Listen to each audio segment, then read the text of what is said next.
哎，都给我快一点，都给我快一点！耽误了明天的宴席，你们一个个都给我吃不了兜着走。好嘞，好嘞。还有你，看什么看？抓紧干活！铁狠，哪个叫老子？没看到老子正忙着吗？辛苦了。门主，铁狠冒昧了。自从我当家之后，雷家很久没这么热闹过了吧？嗨，门主您呐，就不是喜好排场的人。哎，那个酒不是放这里的，错了，给我拿到那边去啊！大家心里其实都是有怨言的吧？铁狠，这几天你虽然很辛苦，但我也是很多年没看到你这般说话了。哎，我是管家，虽然平常总抱怨又苦又累，但是也想着操办些大场面，才算有些成就。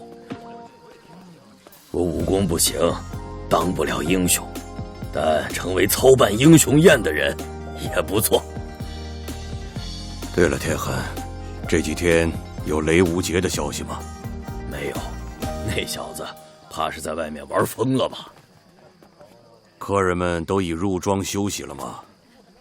江南各大世家都是明日才到，远道而来的少林寺的大师们、武当山的道长们都已经入庄休息。雪月城3个月前说大弟子唐莲会先回唐门，再过来雷家。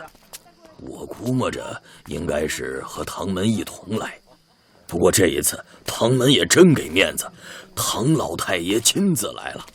还有雪月城之前的来信里还说有一位神秘客人也会来，该不会是酒仙百里东君吧？应该是李寒一。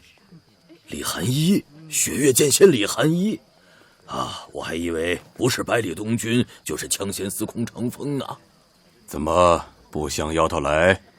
这倒也不是，只是雪月剑仙要真来了，里面那位……